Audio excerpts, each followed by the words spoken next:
Good evening and welcome to Sunset News on this Monday evening. As always, we bring you news, community stories, economics, weather and sports. I am Glenn Rashipura. In the news tonight, 2 of the 8 cheetahs which were relocated to India have successfully hunted and killed their prey.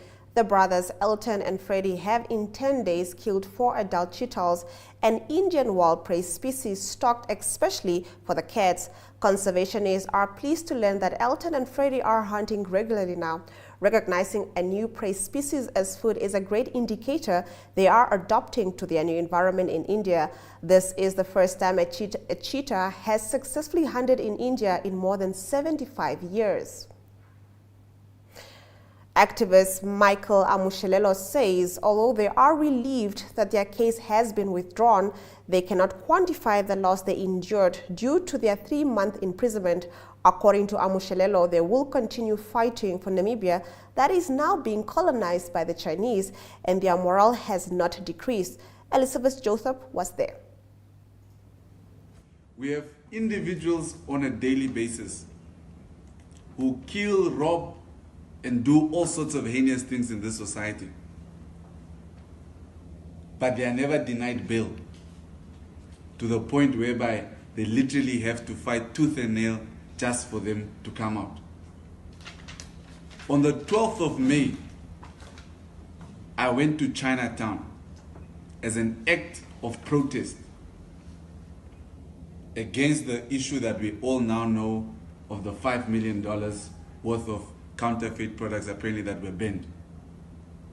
And I merely gave instructions to the Chinese counterparts to say that if Namibians are not allowed to sell fake products, then you as well will not be selling fake products. And then I just gave instructions to say close, close, close. If we wanted to burn down Chinatown, we would have gone there with our petrol bombs, would have banned the Chinese and their products. But we merely went there as an act to say that we will not allow in a free and independent Namibia for a Namibia to be reduced to a refugee status. Because this is what this government is doing. And Namibia no longer has rights. Today, foreigners are more Namibian than we are. In our next story, 12 local journalists are currently on the Kalahari local media farm trip hosted by Namibia Tourism Board. The aim of the trip is to promote local tourism. Tour guide Semi Hilundwa talks about some of the history of Rehoboth. Let's take a look.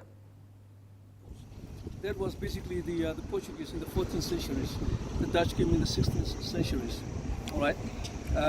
They actually settled at a place called the Tain, that's in the south of Cape Town. That's where they settle. The reason why they settle is just to have a base where they can actually just do all this exchange, and then also for the ships to rest, and this is where they settle. The native, the Huikas or the Namas or the Bushmen were basically already there. So they were basically nomads, as we know them as the Khoikhoi people. So they were there, but also migrating, doing some trades. And basically, and then they kind of like mix Dutch and the Quakers or the native. They kind of like mix, and this is where the bastards or the bastard came from. Yeah. So she's also So now, roughly 18th centuries, early or between 19th centuries, the bastard moved from Cape Town all the way to here. And then they bought this land from the Namas, they paid some few cows, and then they got the land. Then they wanted to make this land their own country, which wasn't possible. Roughly in 16th centuries, a big war broke out between the Germans and the Namas. The bastards. The bastards were actually, their stronghold was at a place called Semkubis. That's where the war basically took place. And the bastards were actually just a little bit afraid because the Germans have all the artillery. Interesting enough is that the war only took place for one night or one day. And then the next day the Germans pulled back. And that's just a little bit more about the the war between the Germans and the Germans and the bastards. So they are proudly, they are proud people. If you say a bastard, he's really proud. And yeah.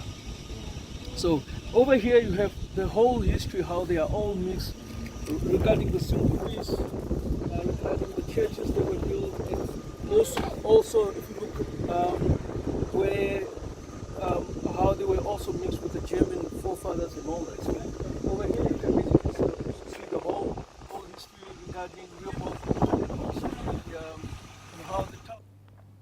Eunice Ajambo, senior economist for the United Nations Development Programme, said the African Continental Free Trade Area, AFCFTA, is bound to open Namibian entrepreneurs up to a world of opportunities. She spoke on behalf of Sang Pang, United Nations resident coordinator, at the launch of Namibia's National Strategy and Implementation Plan for the AFCFTA that takes place this morning in Windhoek. The AFCFTA is a new agreement aimed at creating Africa's first continent-wide free trade area, which could generate greater economic benefits than previously estimated. The AFCFTA, if fully implemented, could raise incomes by 9% by 2035 and lift 50 million people out of extreme poverty. It is expected to give Namibia and its businesses access to more than 1.3 billion people and vibrant markets on the continent. Let's take a look.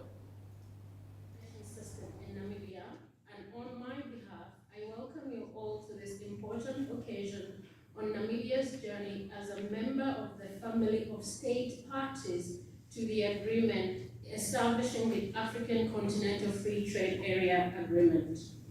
As you are aware, Namibia now has access to a market of 1.3 billion people with a combined GDP of $3.4 trillion US, a massive increase in market size from that of SADC and SACU, our key regional trading blocs. Allow me to thank the government of the Republic of Namibia, through you, Honorable Minister, for the gracious invitation to participate in this launch of your strategy and implementation plan, which broadens the horizon of trade for Namibian entrepreneurs. As the United Nations family, we are very proud to have supported the drafting and finalization of this national strategy. As you are aware, through the leadership and technical support of the United Nations Economic Commission for Africa, UNECA, we have supported the stakeholders in developing this strategy that we are launching today in a fully participatory and consultative manner. The consultative process involved the participation of the Namibian private sector, academia, youth, and women-owned business persons. I strongly believe the process laid a foundation for the successful implementation of Namibia's aspirations within the larger continental market of Africa. Honorable Minister, Executive Director, ladies and gentlemen, today's launch of the strategy is the beginning of a long and arduous journey in search of markets for Namibian products, especially those markets where our products are competitive, of quality, and price-worthy. In our Community Talk segment, Monique Adams speaks to Elia Nakuta, who was an employee of security company Keetmanswap.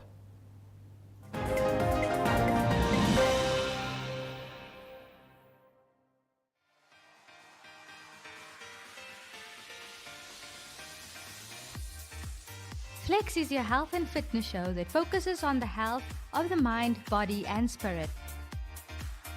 If you would like to feature your brand or campaign on this platform, contact zone@synergy.com.na.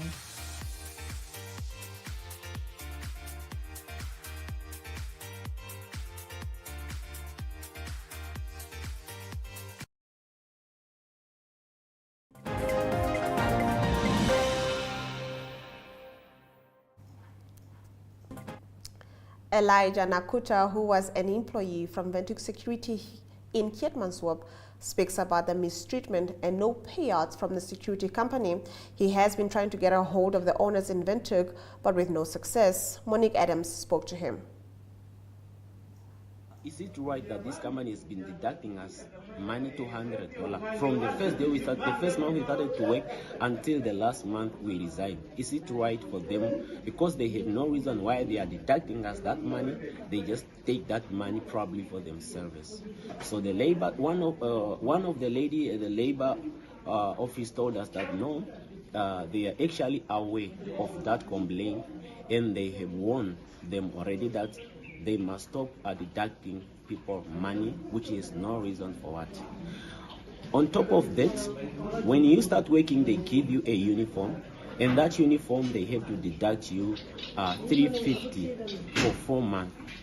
And according to their contract, we suppose then, if you get fired maybe or you decide to resign, they're supposed to give you a refund of the uniform of $700. But right now, as I'm talking, they are telling us that even the money that has to be refunded from the uniform, it's only $300.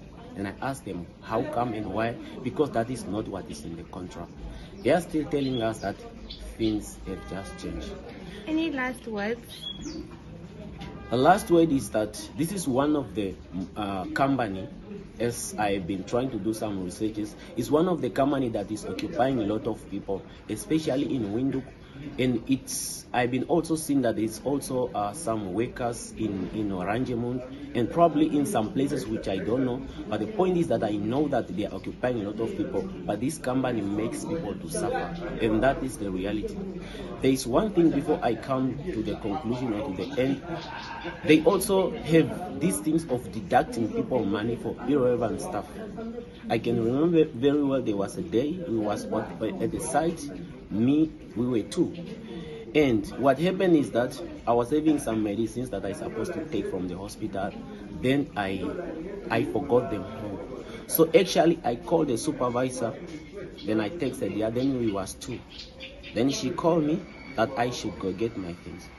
When I came back, I received a call from Windhoek that they are going to deduct me a ticket for $700 without giving you any chance to explain for yourself, even just to say anything. So they are rude people. Before you stop talking, before you finish talking to them, what happened, and this is the most painful thing, which is I think not good to everyone, because they cut calls even before you stop talking. That's what they do. They cut your calls, and they are never polite. You see, because we are asking for what is ours, but yet every time when you're asking now, it's like we have to beg, we have to go on our knees. This company is really make people suffer, and this is the reason why I decided that at least it should be published in the newspapers, so that whoever is going to read, because we don't know who is out there that is holding the power in hands to bring the change. But this is one company that need a big change. After the break, we take a look at a new initiative taken by the city of Windhoek.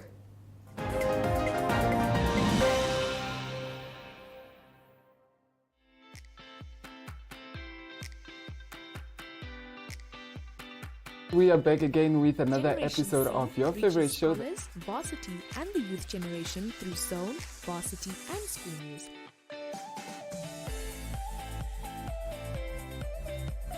If you'd like to feature your brand or campaign on this platform, contact Zone at synergy.com.na.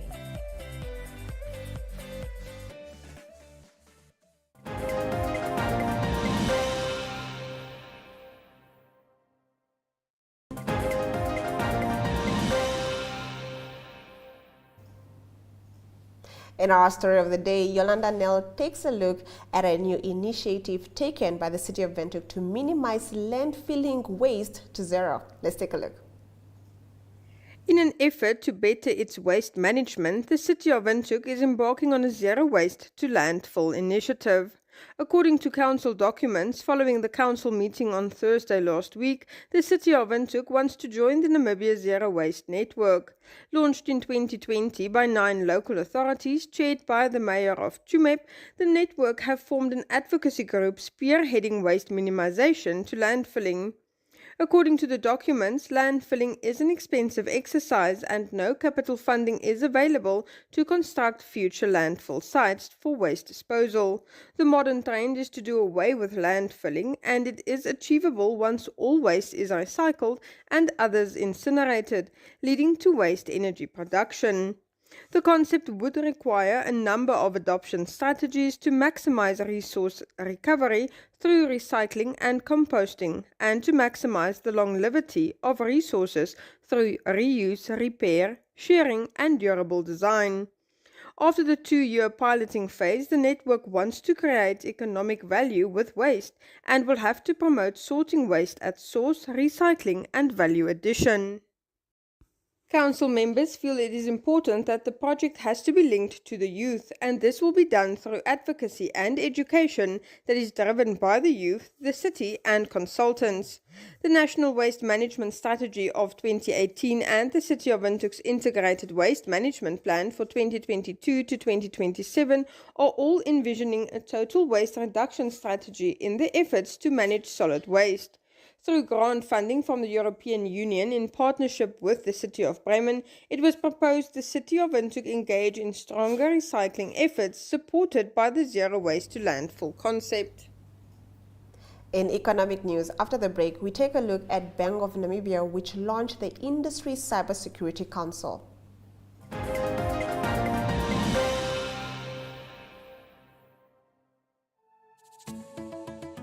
Kom kuier gerus elke Vrydag aan saam met Arjouger, waar hy vooruitskouing doen van wat op die sportvelde reg oor die wêreld gaan plaasvind.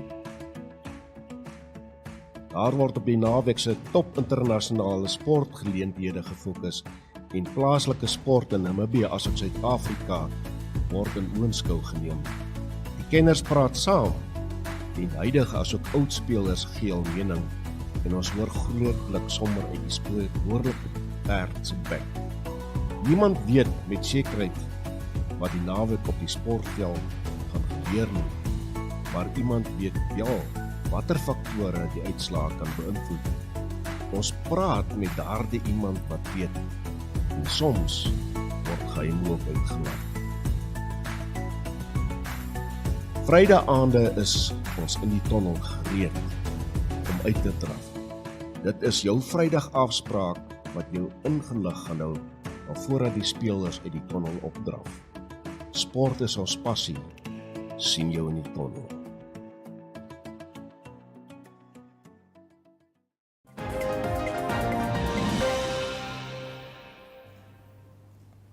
The Bank of Namibia launched the Industry Cybersecurity Council, which will serve as an effective platform through which the banking and non-banking financial sectors can facilitate discussions and formulate operational approaches, either collectively or individually, for participants to combat cyber fraud. Next up, financial indicators.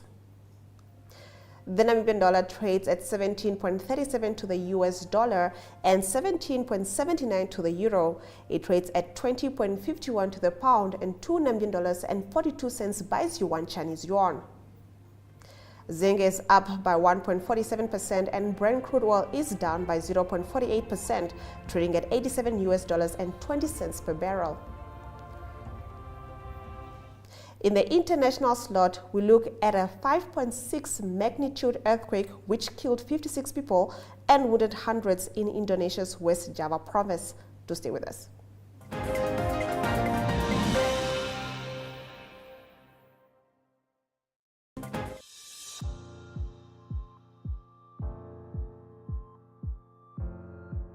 Kletskompas is 'n Afrikaanse kontinuïteitsprogram met Namibiese nuus en onderhoude.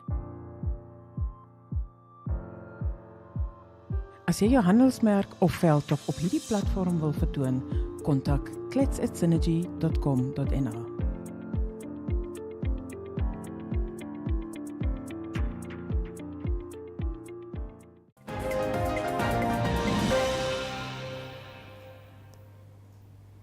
A 5.6 magnitude earthquake killed 56 people and wounded hundreds in Indonesia's West Java province on Monday, with rescuers racing to treat the injured as aftershocks hit. The quake's epicenter was the town of Cianjur, about 75 kilometers southeast of the capital, Jakarta. According to Reuters, health workers and military medics were treating the injured at a triage outside the Cianjur Regional Public Hospital. As the Cianjur Regent Herman Sherman said, the area of Mangun near Cianjur was blocked due to a landslide and victims have not been able to evacuate.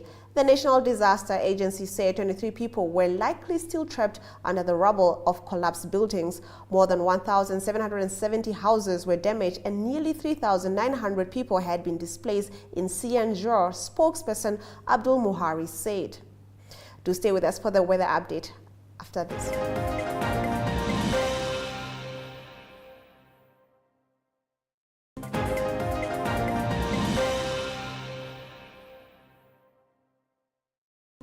Let's get into our weather forecast.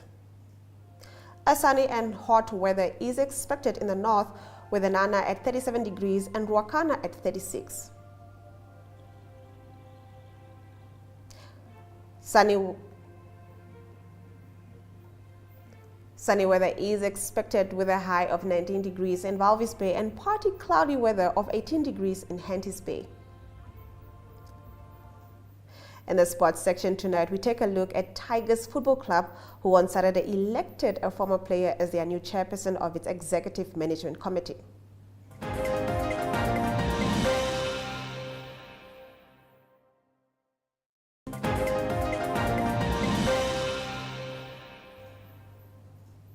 Tigers Football Club on Saturday elected former player Nelson Diki Akwenye as the new chairperson of its executive management committee for the next 4 years. The club's extraordinary annual general meeting took place at Mandume Primary School in the capital. Akwenye replaces Vainon Gihipondoka, who returned the club to the Community Association after it was entrusted with him since 2016, a statement read.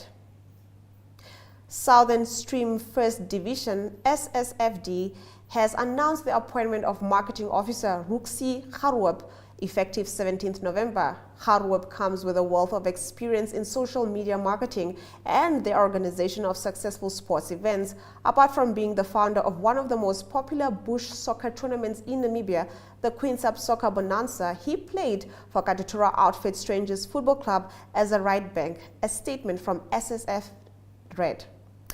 Now in our next story, Flames Special One Nangolo says hard work since he was 6 years old paid off after claiming the African Boxing Union title at the Nampower Convention Center in Windhoek on Saturday night. Coach Emmanuel Eames Moses' commitment and dedication to training and grooming Flames Special One Nangolo have paid off after his protege became an international title holder on Saturday night. Do stay with us for the highlights right after this short break.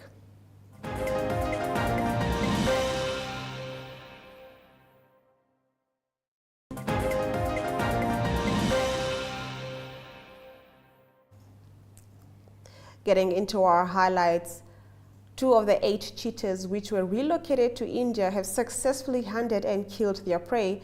The brothers Elton and Freddie have in 10 days killed 4 adult cheetahs, an Indian wild prey species stocked especially for the cats.